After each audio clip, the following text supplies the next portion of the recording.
Hello दोस्तों, आज की इस क्लास में पढ़ेंगे कक्षा 12 की मैथ की प्रश्नावली 1.3 का सवाल नंबर 1 और सवाल नंबर 2। तो आइए शुरू करते हैं अपना सवाल नंबर 1।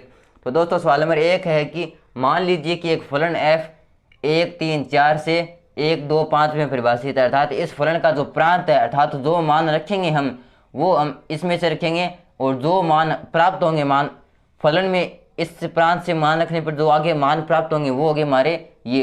तो ये हमारा प्रांत और ये हमारा सह प्रांत तथा ये हमारा जी फलन। तो ये तो था हमारा फलन f का प्रांत और सह प्रांत, ये हमारा फलन g का प्रांत और ये है सह प्रांत।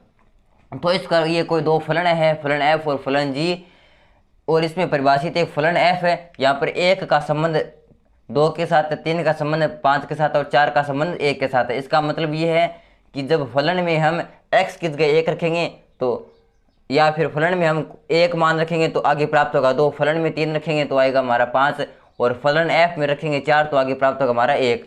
इसी प्रकार ये हमारा g फलन, तो यहाँ पर जब g फलन में 1 रखेंगे तो आगे प्राप्त होगा हमारा 3, g फलन में 2 रखेंगे तो प्राप्त होगा 3, और g फलन में जब 5 रखेंगे तो ये प्राप्त होगा हमारा 1। द्वारा प्रदत्त फलन है तो GOF ज्ञात कीजिए। GOF का मतलब है कि फलन f और g का संयुक्त फलन। तो इस प्रश्नावली का इंट्रोडक्शन हम पिछले वीडियो में पढ़ चुके हैं और अब हम पढ़ेंगे इसका पहला और दूसरा सवाल। इसमें हमें ज्ञात करना है GOF यानी f और g का संयुक्त फलन। तो सबसे पहले तो लिखते हैं इसका हल। अब चूंकि यहाँ पर जब फलन में f फलन में 1 रख रहे हैं तो प्राप्त हो रहा है हमारा 2, तो लिखेंगे चूंकि फलन f में जब 1 रखेंगे तो प्राप्त होगा हमारा 2, क्योंकि 1 का संबंध कब किसके साथ है, 2 के साथ। यानी फलन f में जब 1 रखेंगे तो प्राप्त होगा हमारा 2, फलन f में जब 3 रखेंगे तो प्राप्त होगा हमारा 5, और फलन f में जब 4 रखेंगे तो प्राप्त होगा हमारा कितना, 1।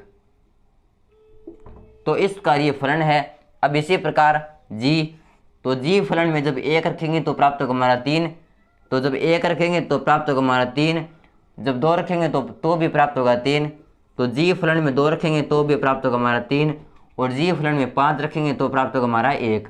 तो जब g में रखेंगे 5 तो प्राप्त होगा हमारा 1। तो इसका ये फलन f है और ये फलन g है, द्वारा प्रदत्त फलन है। तो GOF ज्ञात कीजिए। अब हमें ज्ञात करना है GOF। तो यहाँ पर हम सीधा तो ज्ञात नहीं कर सकते GOF, तो इसके लिए आगे मानना पड़ेगा x या y। तो यहाँ पर हम मान लेते हैं GOFX। तो GOFX को लिख सकते हैं हम GOFX। यहाँ पर ये जो O है इसको हम कन्वर्ट कर देते हैं इस बड़े ब्रैकेट में, तो ये बन गया हमारा GOFX यानी GOFX। तो इस प्रकार ये होगा हमारा GOFX बराबर GOFX। अब यहाँ पर इस GOFX में अब इस x की जगह हम मान रखते जाएंगे और आगे मान प्राप्त होते जाएंगे। तो यहाँ पर इसलिए GOF, अब यहाँ पर x की जगह रख देंगे हम। अब मान कहाँ से रखे जाएंगे, मान रखे जाएंगे फलन f से, क्योंकि ये हमारा fx है। तो यहाँ पर x के जो मान रखे जाएंगे वो फलन f के प्रांत से रखे जाएंगे। तो यहाँ पर फलन f का प्रांत है हमारा 1, 3, 4। तो यहाँ पर सबसे पहले तो रख देते हैं x की जगह 1, तो x की जगह 1 रखेंगे तो g का g इंटू, अब ये हमारा f1। और यहाँ पर हम देखते हैं कि जब फलन में f की जगह 1 रखते हैं तो प्राप्त होता है हमारा 2। ये हमारा यहाँ से कि जब 1 रखते हैं तो 2, यानी 1 का संबंध है 2 के साथ। तो यहाँ पर f1 का क्या मतलब है, 2, तो ये जगह हमारा g2, और यहाँ पर g2 का मतलब क्या है, 3, तो ये जगह हमारा 3। तो इस प्रकार GOF के संयुक्त फलन में x की जगह रखेंगे 1 तो प्राप्त होगा हमारा 3। इसी प्रकार GOF अब की बार रखेंगे हमें x की जगह 3, मान फलन f के प्रांत से रखे जाएंगे क्योंकि यहाँ पर ये हमारा fx। तो यहाँ पर अब की बार रखेंगे x की जगह 3, तो ये हो जाएगा हमारा GOF3। तो f3 का मान है हमारे पास 5 और g5 का मान है हमारे पास 1। इसी प्रकार GOF अब की बार रखेंगे x की जगह 4, तो ये रख देंगे हम 4, तो f4 का मान क्या है, f4 का मान हमारे पास 1, तो ये हमारे पास 1, और g1 का मान क्या है, g1 का मान है 3, ये हमारा 3। तो इसका ये बन गया हमारा GOF। तो इसको फलन के रूप में लिखते हैं, तो लिखेंगे अतः अतः जी ओ एफ, तो जी ओ एफ हम इसी प्रकार लिखेंगे फलन के रूप में। तो जी ओ एफ बराबर हो जाएगा हमारा, क्या हो जाएगा कि जब एक रख रहे हैं तो प्राप्त हमारा 3, तो एक का संबंध 3 के साथ, 3 का संबंध 1 के साथ, 3 का संबंध है 1 के साथ, और 4 का संबंध है 3 के साथ, 4 का संबंध है 3 के साथ। तो इस प्रकार प्राप्त हो गया हमारे पास ये जी ओ एफ यानी एफ और जी का संयुक्त फलन। तो ये था हमारा प्रश्नावली 1.3 का सवाल नंबर 1। अब आता हमारा दूसरा सवाल, और दूसरा सवाल हमारा कि मान लीजिए कि फलन एफ जी तथा एच 3 फलन है, वो आर से आर तक दिए गए फलन है, अर्थात इन फलनों का जो प्रांत रहेगा वो हमारा आर रहेगा, आर यानी वास्तविक संख्या है, और जो सह प्रांत रहेगा वो भी हमारा आर से आर रहेगा, अर्थात ये फलन आर से आर में परिभाषित है, जहाँ पर आर का मतलब है वास्तविक संख्याएं। तो सिद्ध कीजिए कि इसमें पहला सिद्ध करना है हमें कि F plus g o h बराबर है हमारा f o H plus g o H, और दूसरा है हमारा कि F into g o h बराबर F o H into g o h. तो सबसे पहले तो लिखते हैं इसका हल। अब करते हैं हम इस पहले वाले को हल। तो हमें इसमें सिद्ध करना है कि F plus g o h बराबर F o H plus g o h. तो यहाँ पर ये हो जाएगा हमारा F plus g o H. अब इसको सिद्ध तो हम सिद्ध नहीं कर सकते, तो इसके लिए हम सबसे पहले तो यहाँ पर कोई एक्स या वाई मानना पड़ेगा। तो यहाँ पर मान लेते हैं हम एक्स है, तो ये हो गया हमारा F plus g o h x. तो इसको हम जानते हैं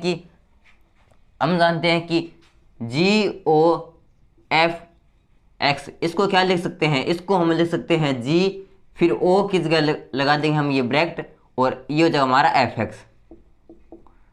तो जी ओ एफ एक्स को लिख सकते हैं हम जी ओ एफ एक्स, इस प्रकार ले सकते हैं। तो उसी प्रकार ये हो गया हमारा एक प्रकार से जी, और ये हो गया हमारा ओ एच एक्स।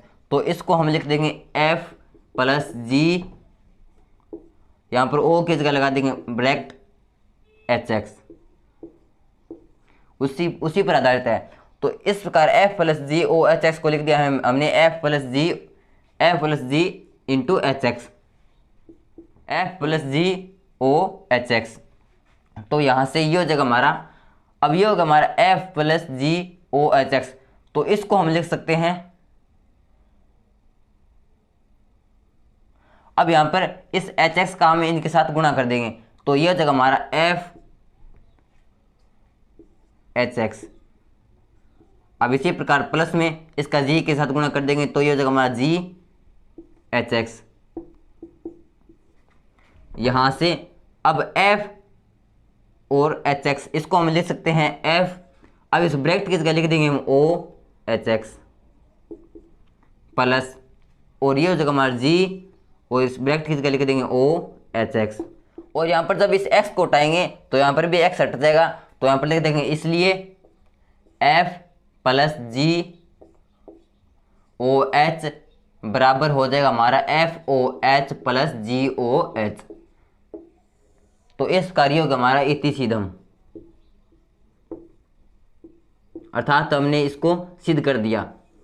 तो ये होगा हमारा सवाल नंबर 2 का पहला पॉइंट। अब आता है दूसरा पॉइंट। तो दूसरा पॉइंट क्या है, इसमें हमें सिद्ध करना है कि f dot g o h बराबर सिद्ध करना है f o h dot g o h. तो यहाँ पर ये है हमारा एफ डॉट जी, फिर है ओ एच। तो यहाँ पर सिद्ध करने के लिए यहाँ पर मानेंगे एक्स बराबर, तो इसको हम लिख सकते हैं एफ डॉट जी, और ओ, इस ओ की जगह लिख देंगे हम बड़ा ब्रैकेट, और ये जगह हमारा एच एक्स, फिर एच एक्स का इसके साथ गुणा कर देंगे। तो ये जगह हमारा f o h x into g o h x, और यहाँ पर इस ब्रैकेट को हटाएंगे तो ये हो जाएगा हमारा f o h x into g o h x. तो यहाँ से ये होगा हमारा f o h x into g o h x. तो यहाँ पर जब यहाँ पर एक्स को हटाएंगे तो ये हो जाएगा हमारा, एक्स को हटाएंगे तो यहाँ से ये हो जाएगा हमारा f dot g o h बराबर हो जाएगा हमारा f o h dot g o h. तो इस प्रकार ये होगा हमारा सवाल नंबर 3 का दूसरा पॉइंट। तो ये था हमारा प्रश्नावली 1.3 का सवाल नंबर 2। तो दोस्तों वीडियो कैसा लगा प्लीज कमेंट कर जरूर बताना। अगर वीडियो अच्छा लगा तो प्लीज वीडियो को लाइक करना और चैनल को सब्सक्राइब करना। धन्यवाद।